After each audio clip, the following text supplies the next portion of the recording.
Hola, hola, queridos amigos, hermanos. Bienvenidos a nuestro estudio de la lección de la escuela sabática de esta semana. Ya prácticamente estamos en la culminación de esta serie de estudios tan impresionante acerca del amor de Dios y su justicia. Esta es la lección número 12 y lleva por título Amor y justicia, los dos mandamientos más importantes. Así que sin duda será un estudio muy lindo de la palabra de Dios y te invito a permanecer hasta el final de este estudio. Vamos a empezar, pero antes nos gustaría compartir estas preguntas claves de la lección de la escuela sabática. Están en el Kahoot. Ustedes pueden entrar a través de este código QR o a través de la descripción del video también en la plataforma en la que se encuentren para poder consolidar su aprendizaje de la palabra de Dios. Les animo también a suscribirse a este canal para que puedan estar al tanto de nuestras novedades en relación con el estudio de la Biblia y también para poder compartir con otras personas que no conocen a Jesús las grandes verdades de la palabra de Dios. Muy bien, un saludo especial para todos nuestros hermanos, amigos que nos escriben. Siempre leemos con cariño cada mensaje. Hay mensajes de oración, estamos orando por las personas que piden oración, por las familias, y esperamos que el Señor haga su voluntad, que es lo mejor para nuestra vida. Podemos descansar tranquilos porque Él sabe lo que es mejor para nosotros. Entonces, mis hermanos, nuevamente, bienvenidos al estudio de esta semana y empezaremos haciendo una oración. Padre nuestro que estás en el cielo, santificado sea tu nombre. Te damos gracias, Señor, por el mensaje de tu palabra y pedimos que nos acompañes al estudiar cada aspecto de esta maravillosa lección, que sea un alimento fortalecedor, un alimento que ayude para nuestro crecimiento espiritual. Pedimos en el nombre de Jesús. Amén. Amén. Muy bien, mis hermanos, empezamos entonces el estudio de esta lección que lleva por título Amor y Justicia, los dos mandamientos más importantes. Vamos entonces a empezar nuestro estudio con la parte de motiva. Y aquí me gustaría compartir con ustedes una historia que me pareció impresionante desde el momento en que salió en las redes sociales y en los medios de comunicación. Se trata de la historia de una jueza que en su trabajo de jueza recibe a un hombre que había sido compañero de estudios en la primaria cuando ellos eran niños, solamente que él iba como reo, como acusado por tema de robos y algunos delitos de este tipo. Y entonces en la parte final, justamente cuando ella iba a dar el veredicto, le da a conocer a su amigo que ella era compañera de estudios, había sido compañera de estudios en el nivel primario. Se trata de la jueza Mindy Glazer y de el señor, un hombre llamado Arthur Booth, que se presentó delante de esta jueza sin saber que se trataba de su condiscípula, de su compañera de estudios, ¿no? Así que cuando ella se da a conocer, cuando ella le dice, le da el veredicto, ¿no? Tiene que cumplir su función de jueza, pero además es amiga. Pero entonces aparentemente puede haber una contradicción ahí, ¿no? Porque ella de todo corazón recordaba de quién se trataba, quién había sido este hombre, Arthur. Y al final del juicio, después de dar la sentencia, le dice, nadie estará más feliz que yo que cumpla después y se rehabilite plenamente en la sociedad. Y se da a conocer, le dice, usted estudió en la escuela Nautilus, era la escuela que él había estudiado. Entonces él la mira y la reconoce como su compañera. Y la jueza dice, miren ustedes, este joven aquí era el muchacho más amable de la clase. Era el muchacho que tenía un buen promedio de estudios, era un excelente muchacho.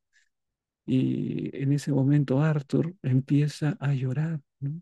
Recuerda seguramente en ese momento el tiempo en que era un niño, en el que estaba estudiando en esta escuela y también miraba en lo que se había convertido un hombre que era el peligro para la sociedad. Y entonces, al escuchar las palabras de esta mujer, él se pone a llorar. La historia nos dice que después que este hombre cumple con su pena, con la pena que se le había establecido, él regresa para ser un buen padre, para ser un buen ciudadano, y para decirle, no le voy a fallar, pues, ¿no? No le voy a fallar, yo voy a rehabilitarme por completo.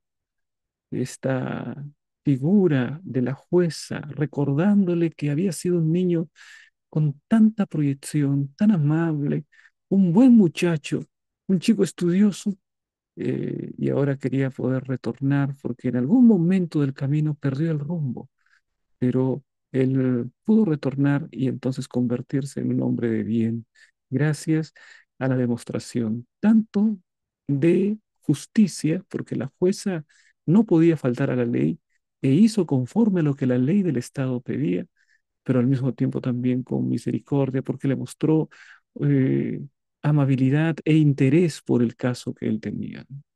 Bueno, el amor y la justicia, la misericordia y la justicia. Hay una declaración en la Biblia que dice que se besan, ¿m?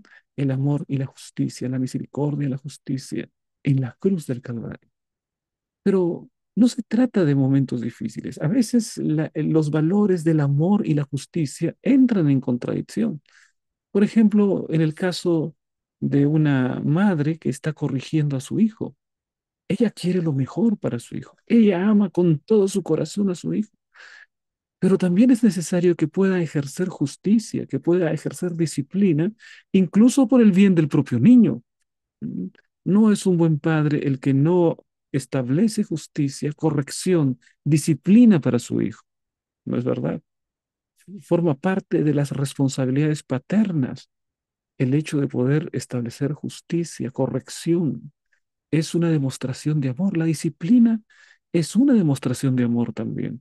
Así que no es fácil para los padres en ciertos momentos también ejercer una disciplina que pueda ser correctiva para su hijo, pero es necesario poder hacerlo. Vamos a ver otro caso. Vamos a suponer que eres un juez que está sentado allí y en la corte de pronto has escuchado la historia del acusado, un hombre que ha robado. Entonces se ha demostrado plenamente que ha robado. Pero después de escuchar la historia de este hombre tiene una familia y había robado porque no podía alimentar a su familia y entonces en presa de la desesperación para llevar pan a su casa, él perpetró un robo y ahí está sentado ahora delante del juez y tú eres el juez. Este joven te ha caído bien, es un padre de familia, es un hombre luchador, pero él cometió allí en medio de la desesperación ese robo, ¿no? Cometió un delito. ¿Qué es lo que puedes hacer? En aquel momento está la demanda de justicia de parte de la sociedad, eres el juez y tienes que establecer justicia, pero al mismo tiempo tú ves el caso de este hombre y ves con misericordia la situación de esa familia y entonces ahora, ¿qué es lo que tienes que hacer? Por supuesto, no puedes faltar a la justicia, pero con tu misericordia, quieres ayudar a este hombre y cómo es que puedes hacerlo. Son situaciones difíciles, ¿no es verdad? Bueno, una situación difícil también se presentó al gran Dios del cielo. En aquel momento, cuando el hombre que había sido creado por Dios, una criatura que Dios había colocado para que pueda sojuzgar la tierra, para que pueda administrar la tierra, y Dios lo había hecho con todo su amor, había con sus propias manos moldeado aquel barro para dar vida a Adán y había formado a Eva de Adán y amaba a estas criaturas.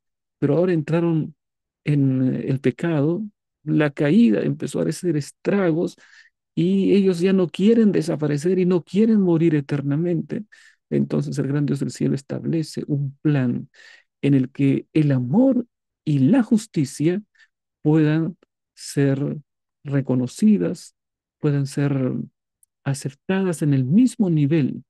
Dios actuó en el plan de salvación de tal manera que su justicia no falló, pero al mismo tiempo también Dios actuó de tal manera que su amor no falló.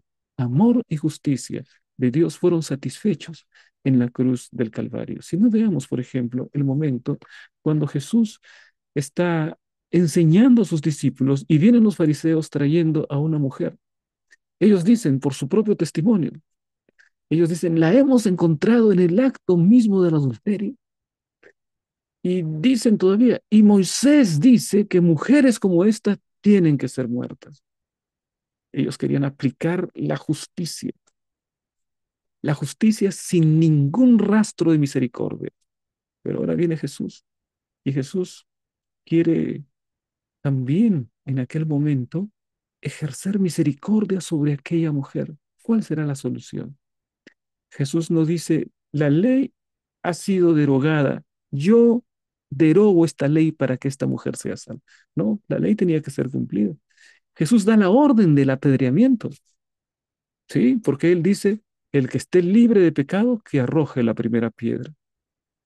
El que esté libre de pecado. Y él estaba escribiendo los pecados de todos ahí en, en el, en el suelo, ¿no? En la arena. Es impresionante que Cristo escribe en la arena los pecados y la ley en una piedra, ¿no? Es impresionante esto. Pero mis hermanos, lo que podemos ver aquí es que Jesús da la orden de que se cumpla la ley, porque Él dice, el que está libre de pecado, arroje la primera piedra. O sea, da la orden, la ley tenía que cumplirse. Solamente que al escribir los pecados, nadie se atrevió a levantar una piedra y poder tirar esa piedra sobre aquella mujer y así cumplir con la ley. El Señor Jesús entonces vio que cada uno se estaba yendo y no hubo nadie que tire una piedra. Ahora, ¿quién era el único que podía tirarle una piedra a esta mujer? Era el Señor Jesucristo, ¿no? Porque Él es el único que no tenía ningún pecado. Él era el único que estaba libre de pecado. Pero el Señor viene y le dice, ni yo te condeno, vete y no peques más. El Señor perdona, pero le dice, no peques más. Es decir, tiene que andar en una vida diferente esta mujer. El amor y la misericordia juntos en el ministerio del Señor Jesucristo. En la cruz del Calvario, mis queridos hermanos. Allí el amor y la misericordia de Dios llegaron al punto más alto. El amor y la misericordia, pero no estaban desprovistos de la justicia, porque Jesús, en cumplimiento de la ley, Él entrega su vida en cumplimiento de la ley. El Señor Jesucristo. La paga del pecado es muerte y Él asume la muerte. Así que la justicia está satisfecha, pero el hombre no muere. Así que el amor está satisfecho. En la cruz, el amor y la justicia llegaron a ocupar el lugar central en el sacrificio de Cristo. Cristo murió por amor, Cristo murió por justicia. Esa fue la enseñanza máxima de la cruz del Calvario. De esta manera, mis queridos hermanos, vamos entonces al estudio directamente de este tema, el amor y la justicia, los dos mandamientos más importantes. Tenemos allí una visión panorámica acerca de lo que se ha estudiado en esta mañana. Veamos entonces la primera parte, los dos mandamientos principales. Mateo capítulo 22, versículo 36 al 39, nos cuenta la historia de este jurista, de este hombre de leyes, que quiere colocar a Jesús contra la pared y le empieza a hacer una pregunta. ¿Cuál es el principal mandamiento en la ley? Le dice el jurista. Le hace la pregunta. Entonces Jesús responde, principal mandamiento, amarás al Señor tu Dios con todo tu corazón y con toda tu alma y con toda tu mente. Este es el primero y grande mandamiento. Y el segundo es semejante. Amarás a tu prójimo como a ti mismo. El segundo mandamiento es semejante. Primer mandamiento y segundo mandamiento. Jesús ha mostrado claramente cuál es el primero y cuál es el segundo. Lo interesante es que estos mandamientos de ninguna manera dejan de lado los 10 mandamientos. ¿Sabes que hay personas que toman este mandamiento de Jesús y dicen, bueno, ya no es necesario guardar los 10 mandamientos, porque ahora Jesús ha dado mandamientos nuevos. Y estos mandamientos son amarás al Señor tu Dios y amarás a tu prójimo. Entonces, eso de guardar la ley, de guardar los 10 mandamientos, ya no es necesario. Solamente es el amor. Ama a Dios, ama al prójimo y has cumplido toda la ley.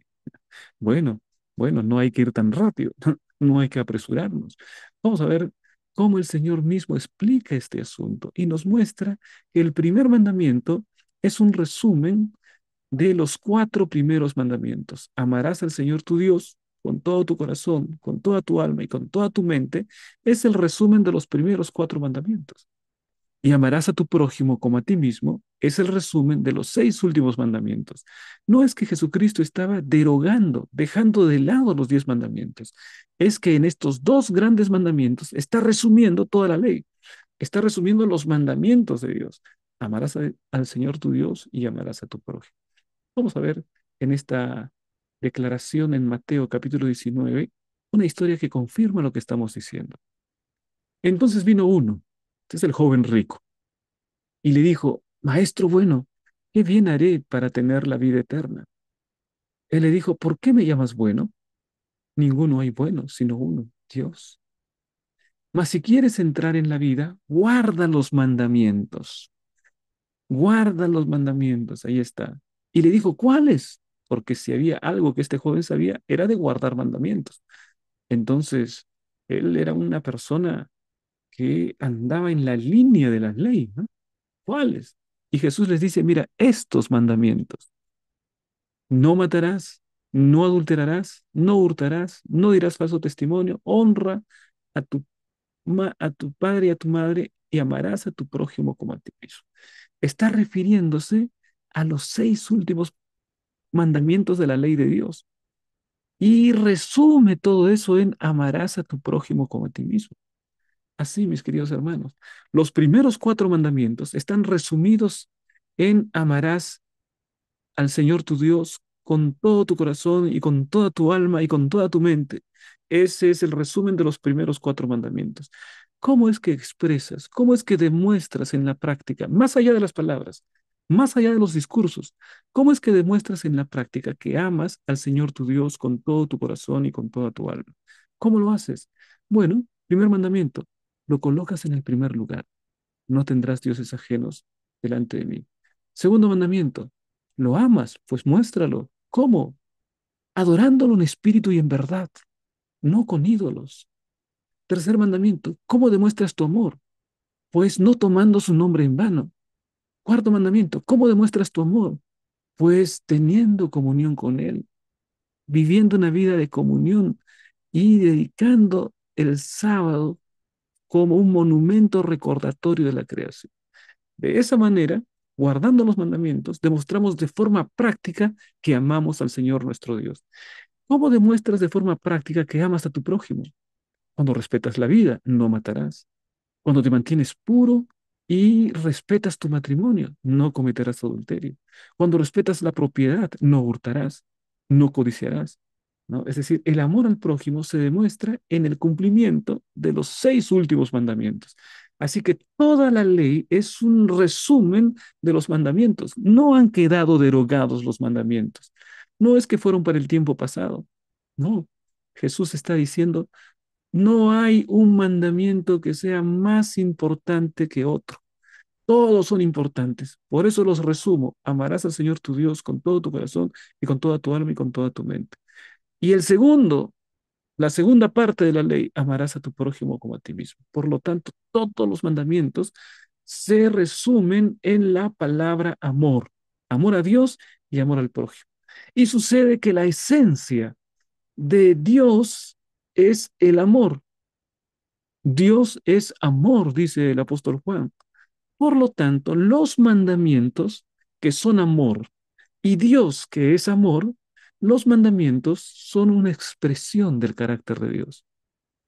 Y el Señor nos ha colocado como un blanco en nuestra vida, como el gran propósito de nuestra vida cristiana, que aprendamos a reflejar el carácter de Dios, el carácter de amor. ¿Mm? Solamente, mi hermano, que con esta naturaleza pecaminosa no podemos amar verdaderamente.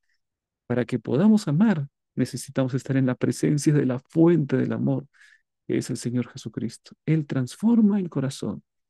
Él quita de tu vida todo aquello que te impide amar verdaderamente y te da un corazón capaz de amar. Y esa es la transformación mayor que la palabra de Dios nos presenta. Cristo presentó las únicas condiciones que pondrían al príncipe donde desarrollaría un carácter cristiano. Sus palabras eran palabras de sabiduría, aunque parecían severas y exigentes. En su aceptación y obediencia estaba la única esperanza de salvación del príncipe, del joven rico, ¿no? su posición exaltada y sus bienes ejercían sobre él una sutil influencia para el mal. Si los prefiriese, suplantarían a Dios en sus afectos, porque le dice, anda y vende todo lo que tienes, le dice al joven rico. ¿Será que el Señor a todos nos dice, vende todo lo que tienes? ¿Sabes lo que el Señor está diciendo? Tienes que abandonar aquello que te impide caminar con Jesús, aquello que te impide colocar a Jesús en el primer lugar. ¿Qué está ocupando en este momento el primer lugar en tu vida? Si no es Dios lo que ocupa o quien ocupa el primer lugar en tu vida, tienes que sacarlo, tienes que abandonarlo. En el caso de este joven, era su dinero, era su riqueza la que ocupaba el primer lugar en su vida. Y Dios no podía estar en el primer lugar. Por eso el Señor te dice, todo aquello que te impide que me coloques en el primer lugar, tienes que desecharlo, tienes que sacarlo, ¿no? A veces, como dice el Señor, hasta dejar padre y madre. Esto no significa abandonar. Esto significa colocar a Dios primero por encima de los padres, por encima de tu esposo, de tu esposa. Dios está en el primer lugar de tu vida. Si Dios está en el primer lugar de tu vida, entonces amarás con toda pureza a tu esposa y a tu esposo, con verdadero amor. Pero si no, todo tipo de amor será simplemente amor humano, amor imperfecto, amor interesado. Pero si ya colocas a Dios en el primer lugar de tus afectos, entonces tu amor con tu esposa será verdadero. Entonces podrás amar verdaderamente a tus hijos. Entonces podrás amar a tu prójimo como a ti mismo. Muchas veces lo que nos impide vivir una vida de felicidad, de amor, es que no colocamos a Dios en el primer lugar. Porque cuando lo hacemos, Él nos enseña a amar verdaderamente a nuestro prójimo. Vamos entonces a la siguiente parte, y aquí se nos habla acerca de los dos mayores pecados. Si tenemos los dos grandes mandamientos, que es amar a Dios y amar al prójimo, entonces ya te imaginas cuáles son los dos mayores pecados. Los dos mayores pecados tienen que ver con la desobediencia a los dos mayores mandamientos. Entonces vamos a ver cuáles son esos dos mayores pecados de acuerdo a la lección y a la palabra de Dios. Mira, Salmos capítulo 135, versículos 13 y 14. Aquí hay una descripción del gran Dios del cielo. Oh Jehová, eterno es tu nombre, tu memoria, oh Jehová, de generación en generación, porque Jehová juzgará a su pueblo y se compadecerá de sus siervos. Está hablando acerca de cuán grandioso es el nombre de Dios, ¿no? Ahora, mira lo que sucede más adelante. Los ídolos de las naciones son plata y oro. La idolatría está presente en las naciones, en el mundo que nos rodea. Obra de manos de hombres. Tienen boca y no hablan. Así es, ¿no? El ídolo tiene su boca, el ídolo de bronce, el ídolo de yeso, el ídolo de madera, tiene boca y no habla. El ídolo tiene ojos y no ve, tiene orejas y no oye. Tampoco hay aliento en sus bocas, no tienen respiración.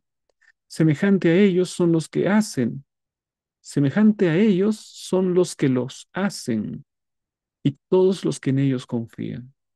¿No? Es decir, si yo soy un idólatra, voy a terminar pareciéndome al ídolo que estoy adorando.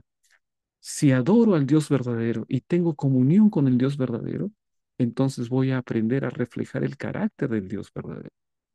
En cambio, si yo adoro a alguien que no ve, no veo el sufrimiento de las personas, no veo la condición. Si yo mm, adoro a algo que no escucha, entonces no voy a escuchar también la voz de Dios que me habla, ni voy a escuchar la voz del prójimo, me convierto en un sordo. Tengo orejas y no oigo. No tengo sensibilidad respecto de las personas que me rodean. En- eh, Entonces, eso es lo que sucede. Un gran y primer pecado es cuando nosotros no amamos a Dios con todo nuestro corazón, es decir, no cumplimos el primer y grande mandamiento. El primer y gran pecado es la idolatría, que es colocar otra cosa en nuestra vida que sea más importante que Dios. Pero por otro lado, también hay un segundo gran pecado. Primer gran pecado, idolatría, dejar de lado al Dios verdadero. Segundo gran pecado, Zacarías 7, 9 y 10. Así habló Jehová de los ejércitos, diciendo, juzgad conforme a la verdad y hacer misericordia y piedad cada cual con su hermano.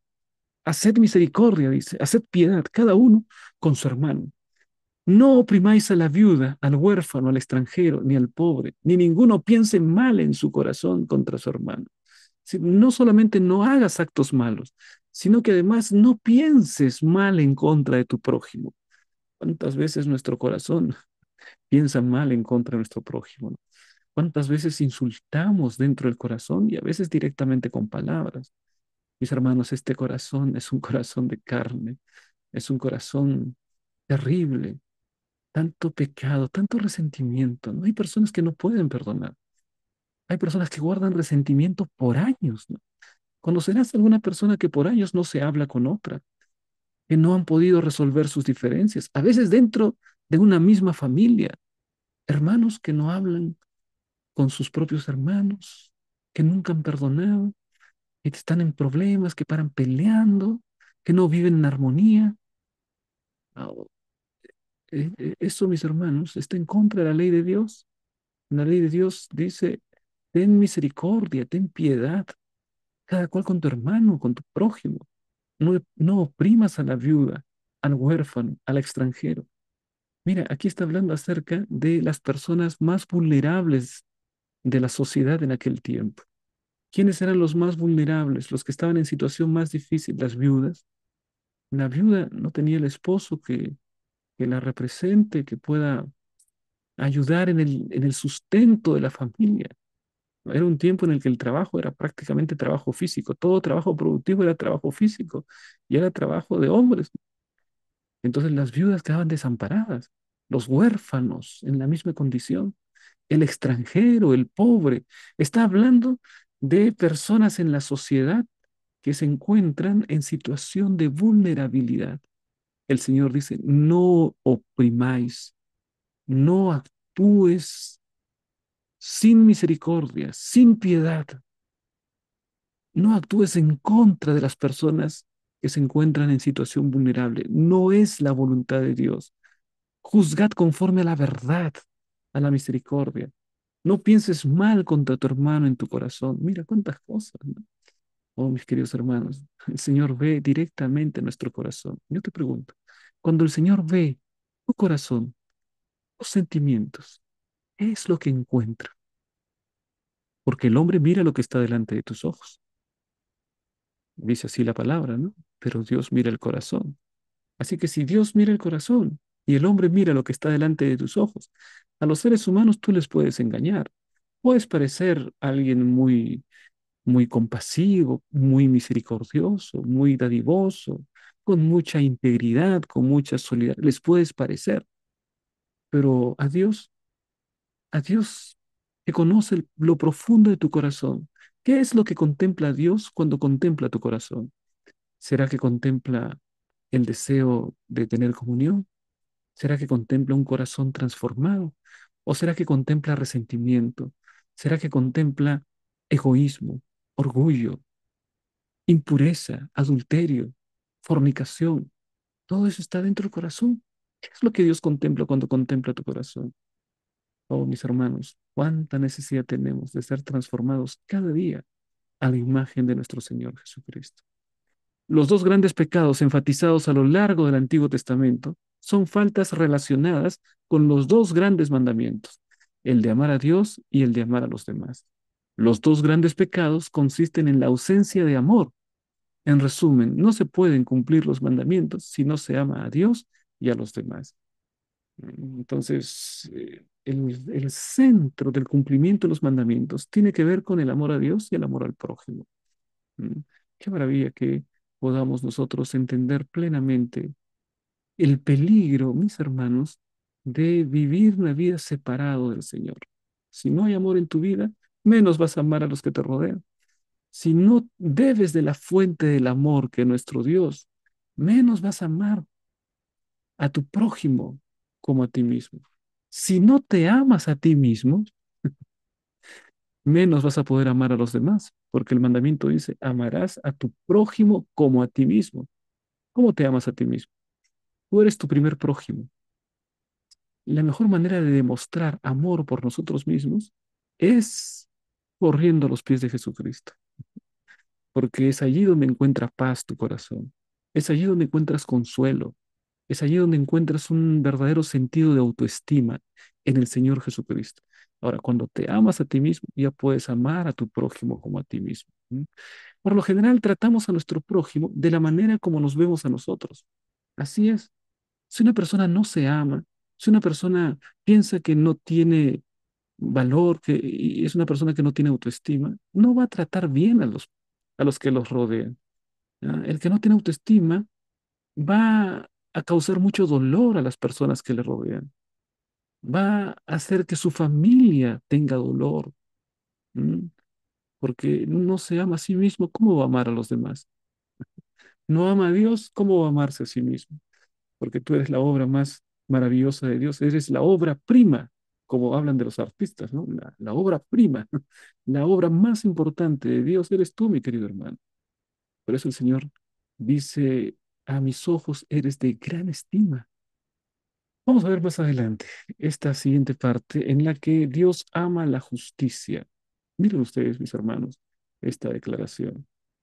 Salmos 82, 2 al 4. ¿Hasta cuándo juzgaréis injustamente y aceptaréis las personas de los impíos? ¿Hasta cuándo? ¿Hasta cuándo va a ser esa tu actitud? Defended al débil y al huérfano. Es un mandato del Señor. Defiende al débil y al huérfano. Haced justicia al afligido y al menesteroso. Librad al afligido y al necesitado. Liberadlo de la mano de los impíos. Todo esto tiene que ver con el carácter, ¿no? Todo esto tiene que ver con el carácter. El carácter de Cristo es un carácter de amor.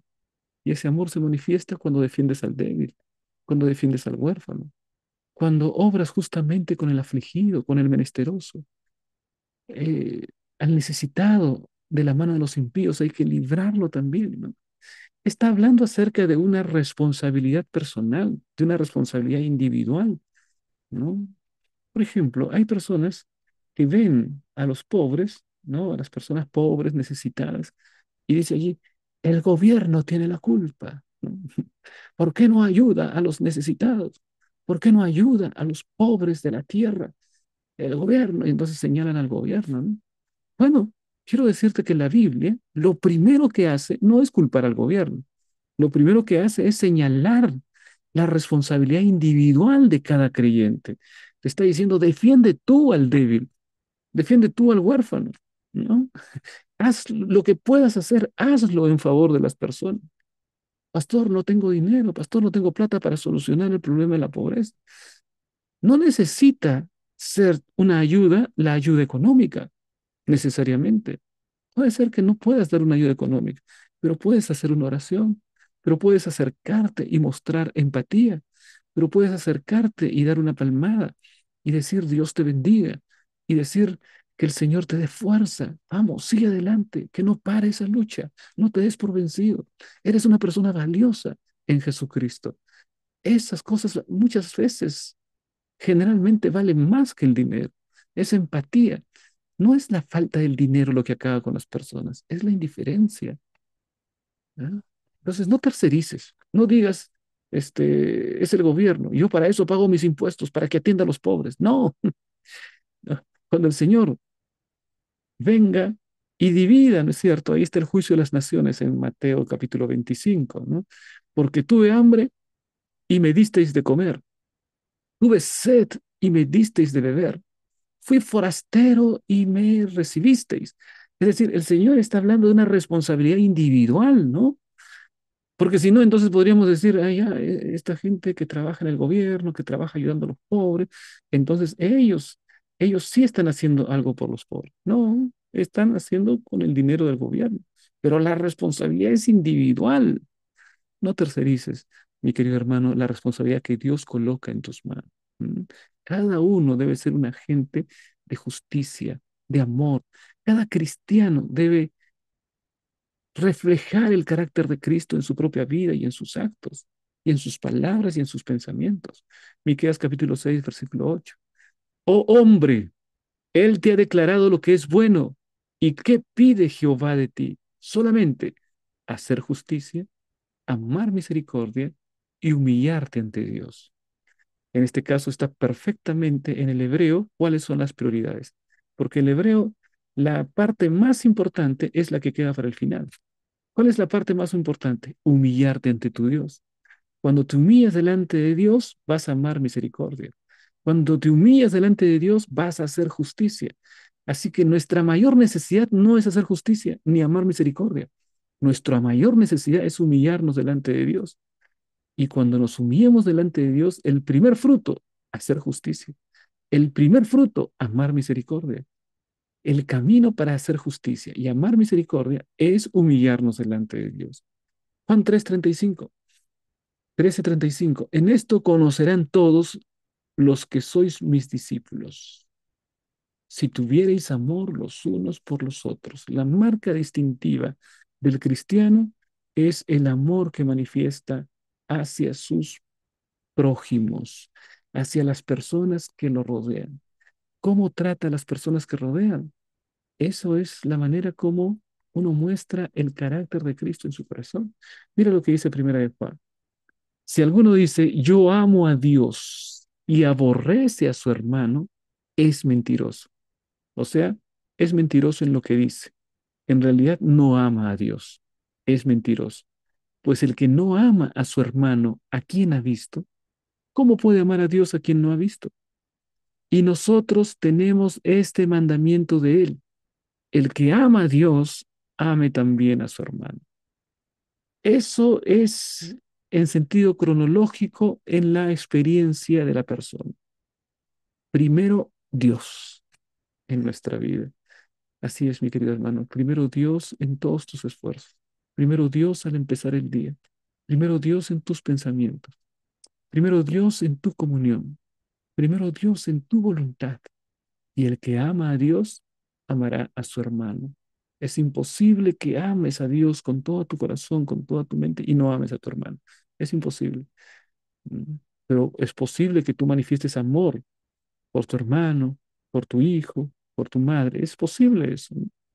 Es un amor imperfecto, pero es posible eso, sin amar a Dios. Es posible eso. Pero el amor que Dios pide es un amor que va mucho más allá de la experiencia humana. Es un amor que solo es posible con la transformación de nuestro corazón. Por eso, primero, el que ama a Dios, luego también dice, ame también a su hermano. Dos experiencias de amor y de justicia. El que ama a Dios será justo en el trato con sus hermanos. Será misericordioso en el trato con sus hermanos. No es ningún secreto lo que Dios desea y exige de quienes pretenden amarlo y obedecerlo. ¿Qué es lo que dice? Hacer justicia, amar misericordia y humillarse delante del Señor. Eso es lo que Dios te pide, mi querido hermano. Eso es el centro de la experiencia cristiana. Luego, en la lección hemos visto esta declaración llamados a establecer justicia. El cristiano está llamado para hacer la diferencia en este mundo, obrar justamente en este mundo. Mire lo que dice Isaías, capítulo 1.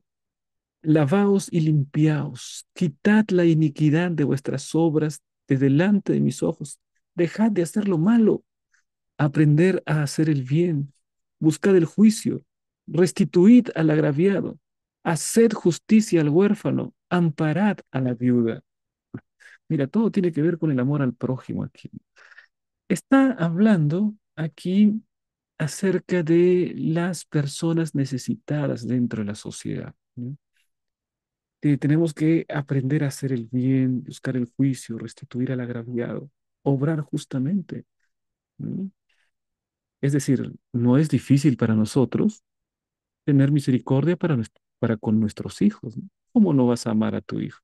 Por supuesto, ¿no? El momento, quizá uno de los momentos más emocionantes en mi vida, hasta ahora recuerdo, es haber tomado a mis hijos en los brazos por primera vez, mis tres hijos, ¿no?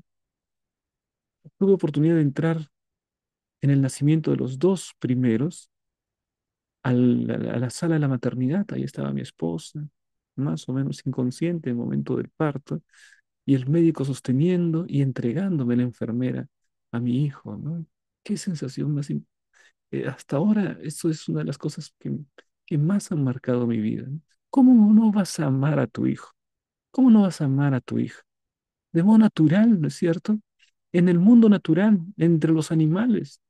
Los padres entre los animales están dispuestos a dar su vida por sus cachorros, ¿no? Por sus hijos, por su descendencia.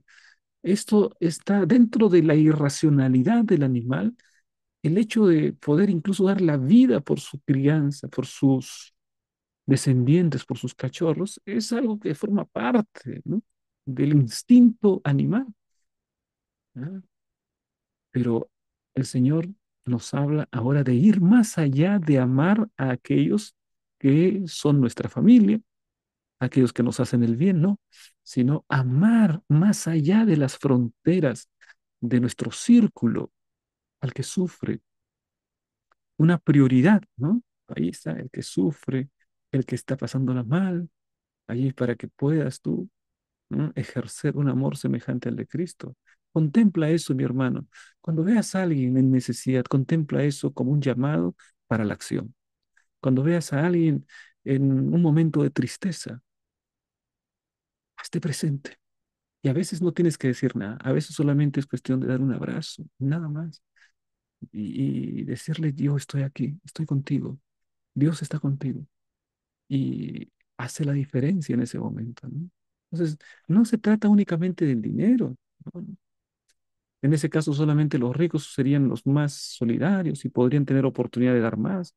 No, no, se trata de entregar la vida, de entregar tiempo, de nuestras palabras, de nuestros pensamientos y también de nuestros recursos, claro que sí, pero no únicamente de eso. Mira lo que dice aquí: ay del que edifique su casa sin justicia y sus salas sin equidad, sirviéndose de su prójimo de balde y no dándole el salario de su trabajo. Ay de aquel que no da el salario. Han llegado a una conversación, a un acuerdo sobre el trabajo. Tienes que pagar de acuerdo a lo que han quedado, ¿no? Sé justo. Él juzgó la causa del afligido y del menesteroso, Dios, y entonces estuvo bien. ¿No es esto conocerme a mí, dice Jehová? ¿Qué es conocerme? ¿Cómo se demuestra que conozco al Señor? Cuando juzgo la causa del afligido, del menesteroso, cuando actúo bien con los que sufren sobre la tierra, con quien es mi prójimo. Ahora mira cómo dice Jesús, Mateo 23:23. Ay de vosotros, escribas y fariseos hipócritas, porque diezmáis la menta, el eneldo y el comino, y dejáis lo más importante de la ley, la justicia, la misericordia y la fe. Esto era necesario hacer sin dejar de hacer aquello. Bueno, la costumbre que tenían los fariseos es que eran muy meticulosos en este tema del diezmo. ¿No? Les dice, tienen que tomar diezmo de la menta. Así que traían sus ramitas de menta y contaban, aquí son 10. Bueno, de estas 10 una ramita es para el diezmo. Diezmaban la menta, diezmaban en el eneldo, diezmaban el comino, o sea que todo diezmaban, ¿no? Com- Pero se olvidaban de tener buenos pensamientos para con su prójimo, se olvidaban de la misericordia, se olvidaban de la justicia, o sea, de los grandes principios. Lo más importante de la ley es la justicia, la misericordia, la fe. De eso se olvidaban, pero sí estaban dispuestos a contar, ¿no? A ver, la décima parte aquí, la décima parte del comino, la décima parte del culantro, la décima parte de la papa, de eso contaban muy bien, pero se olvidaban de tratar bien a las personas, de hacer misericordia, de mostrar amor. Eso no era importante para ellos. Y ahora Jesús le dice, era necesario hacer. Esto es necesario hacer. ¿Qué cosa? La justicia, la misericordia y la fe. Eso es necesario. Sin dejar de hacer aquello. ¿Qué cosa? El diezmo. O sea, hay que diezmar, pero eso no es lo más importante. Pero no hay que dejar de hacerlo, porque es una orden del Señor. Cosa interesante este versículo, ¿no? Vamos a ver más adelante. La injusticia no era una preocupación exclusiva de los profetas del Antiguo Testamento, ya que vemos claramente aquí y en otras partes del ministerio de Jesús que esto era de suma importancia para Cristo mismo. Es decir, la injusticia es una preocupación de nuestro Dios. Dios no quiere un mundo injusto. Entonces uno puede decir, pero si Dios no quiere un mundo injusto, ¿por qué hay injusticia? Porque Dios lo que no quiere puede desaparecerlo. ¿Por qué hay injusticia? Ya vimos eso en lecciones anteriores. el Señor deja el libre albedrío para el ser humano y las consecuencias de nuestras acciones las enfrentamos cada vez. Las enfrentamos cada vez. Entonces, sin embargo, el Señor está trabajando para dar una solución definitiva y para establecer una justicia definitiva. En el reino eterno, el reino de nuestro Dios, habrá justicia definitiva. Mientras tanto, en este mundo, el Señor nos pide que cada quien pueda mostrar un corazón transformado y de justicia, de modo personal, para poder ser una fuente de amor en este mundo, en la sociedad en que vivimos. Para eso son llamados los cristianos. Luego viene esta pregunta, ¿quién es mi prójimo? Una pregunta interesante. Veamos, veamos el contexto de esta pregunta. El contexto tiene que ver con la pregunta previa, ¿no? Viene el abogado, el jurista, ¿no? El doctor de la ley, y le pregunta a Jesús y le dice, ¿cuál es el principal mandamiento? Entonces Jesús le responde, el principal es amarás al Dios. Y el segundo principal es amarás a tu prójimo. Ahí está. En esto se resume toda la ley, le dice el Señor, ¿no? Amar a Dios y amar al prójimo. Y entonces, como este hombre mm, tenía algo, dice, como queriendo justificarse, dice ahí, pero él queriendo justificarse, le dice, ¿y quién es mi prójimo?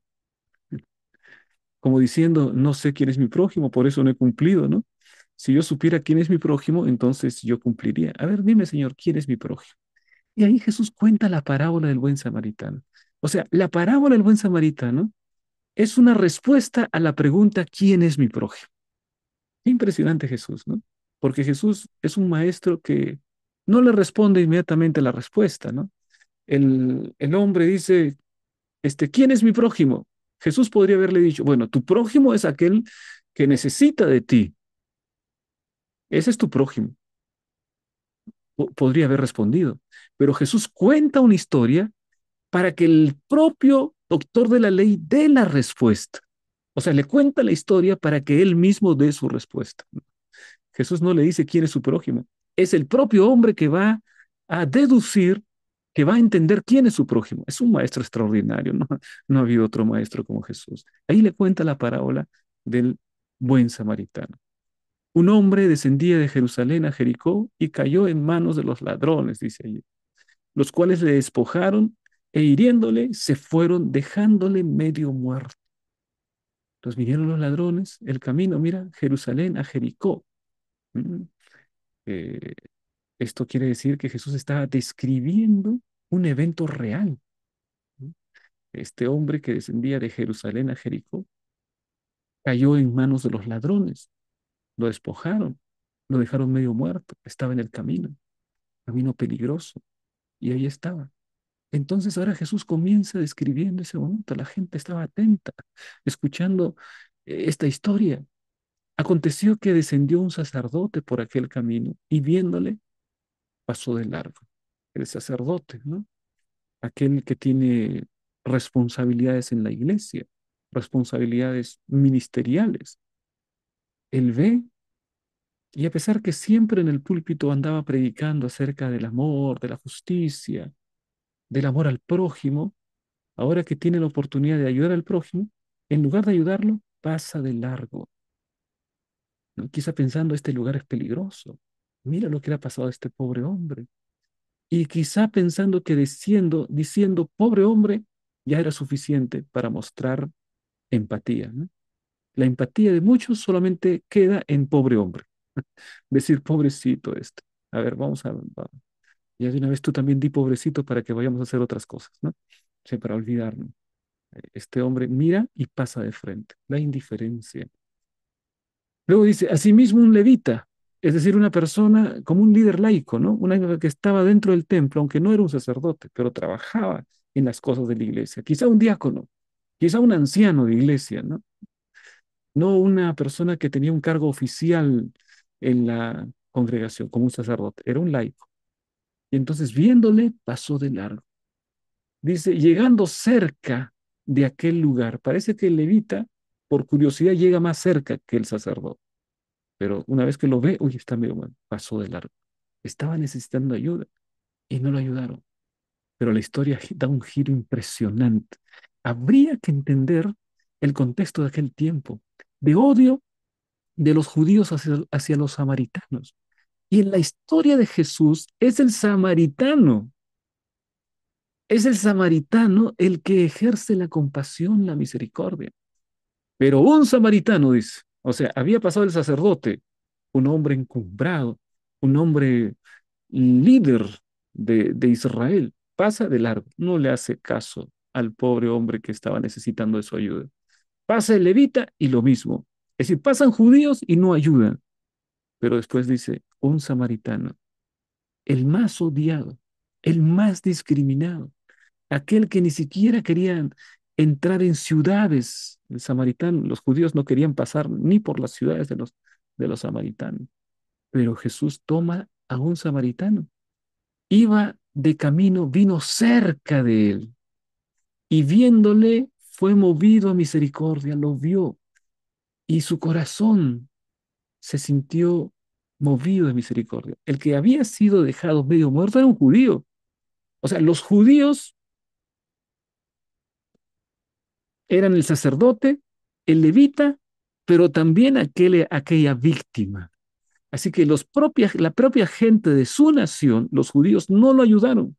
No ayudaron que era, al que era parte de su nación.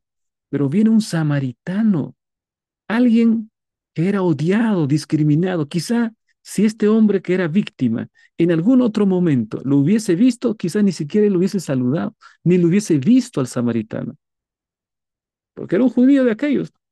Y sin embargo, el samaritano viene y se acerca, vende sus heridas, echándoles aceite y vino, ¿m?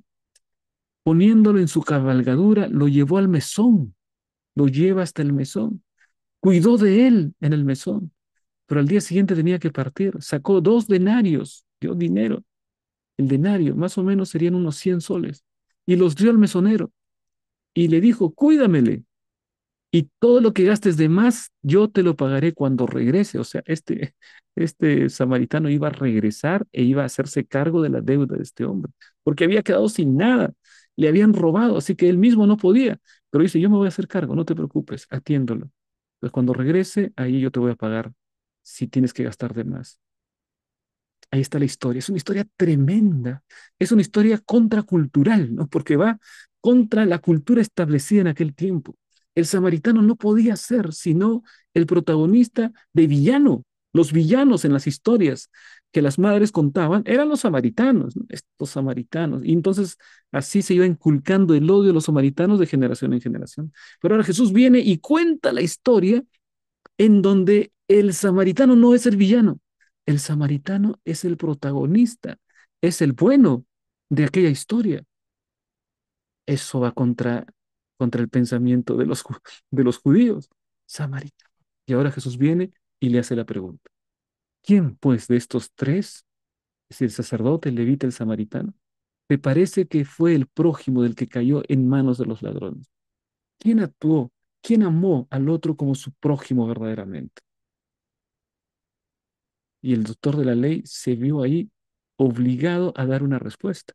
Él entendió perfectamente, entendió el samaritano, pero ni siquiera le podía salir la palabra samaritano de la boca, ¿no?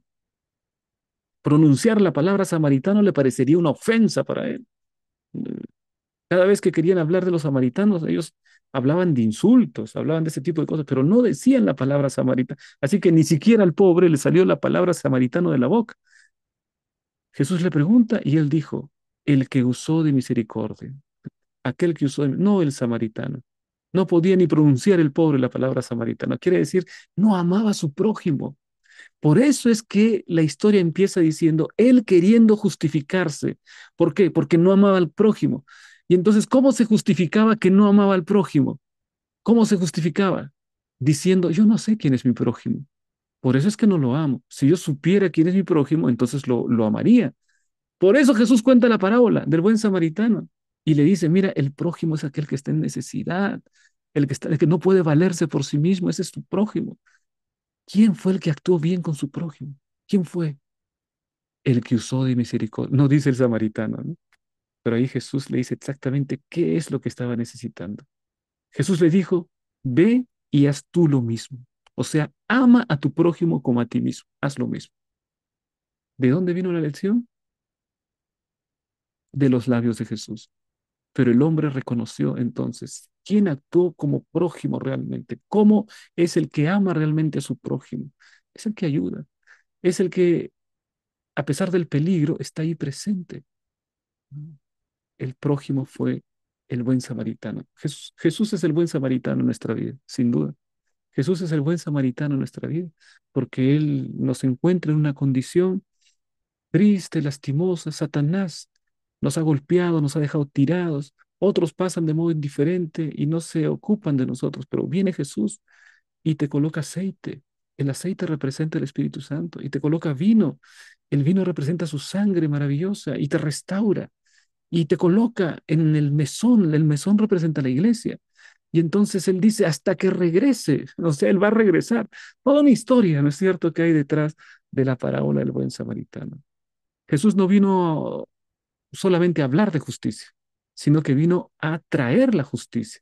Él fue y será el cumplimiento del llamado y el anhelo profético de justicia. Él es el deseo de todas las naciones. Él es el buen samaritano de nuestra vida, especialmente de quienes reconocen su necesidad de liberación. Y te invita para que tú seas el buen samaritano en la vida de aquellos que necesitan conocerlo. Lo van a conocer a través de tus actos, mi querido hermano. Aplica. ¿Quién es mi prójimo? Pregunta esta pregunta de aplicación. ¿Quién es tu prójimo? ¿En qué aspectos prácticos deberíamos los seguidores de Cristo parecernos más al samaritano que traspuso los límites impuestos por la sociedad de sus días para actuar con amor? ¿Quiénes son aquellos que se encuentran más allá de los límites que la sociedad establece? Esos son tus prójimos. El samaritano actuó de esa manera. El que era discriminado podría haber sido indiferente y todos habrían dicho, tiene razón el samaritano, siempre lo tratan mal los judíos, ¿para qué va a ayudar a un judío? No pensó en eso. Él pensó en la persona que estaba en necesidad. Él lo vio no como judío, lo vio como hombre, lo vio como persona que estaba allí. A veces nosotros no vemos a las personas como personas, las vemos por su nacionalidad, o las vemos por su sexo, o las vemos por su, es decir, lo vemos por aquello que nos separa. ¿M? Por forastero. Hay inmigración de muchos venezolanos y a veces hay xenofobia en nuestros países.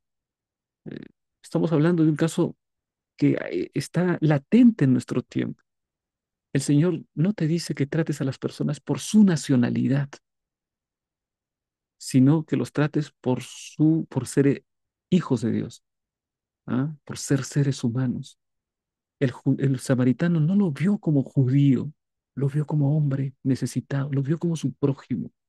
Y eso es lo que el Señor nos pide que aprendamos nosotros también. Bien, mis hermanos, llegamos a la parte final y ahí están las preguntas claves de la lección de la escuela sabática. 5 preguntas. Te animo a que vayas directamente para poder responder las 5 preguntas claves de la lección de escuela sabática y de esta manera consolidar tu aprendizaje. Vamos también, mi querido hermano, entonces, hacia la última parte a mostrar aquí quiénes fueron los finalistas, ¿no? Isa, Daniel Verde, Juan Vargas están ahí, sobre todo Daniel Verde, felicitaciones, ¿no? Segundo puesto, Juan Vargas, Isa. Dina y Cristina también estuvieron entre los finalistas, así que felicitaciones también, ¿no? Mis hermanos, no se olviden de suscribirse a este canal, de darle like para que otras personas puedan también ser beneficiadas con la palabra de Dios. Y aquí tenemos seminarios para iglesia, temas proféticos, temas doctrinales para fortalecer nuestra iglesia. Un saludo una vez más para todos aquellos que nos han saludado en las redes sociales. Vamos a terminar con una oración. Querido Padre, gracias Señor por el estudio de tu palabra. Ayúdanos a amarte cada día más. Ayúdanos a mostrar nuestro amor para con nuestro prójimo. Ayúdanos a ser buenos prójimos, de tal manera, querido Padre, que mostremos tu amor y tu justicia en este mundo tan necesitado de amor y de justicia. Pedimos esto en el nombre de Jesús. Amén. Queridos hermanos, antes de terminar nuestro estudio, nuestra invitación para colocar allí alguna declaración sobre la lección de esta semana. ¿Cuál fue el aprendizaje que más te ha gustado en la lección de escuela sabática de esta semana? Compártelo, compártelo en los comentarios. Un gran abrazo, mi querido hermano, que Dios te bendiga y será hasta la próxima semana cuando nuevamente estaremos estudiando la palabra de Dios. Que Dios te bendiga, mi hermano.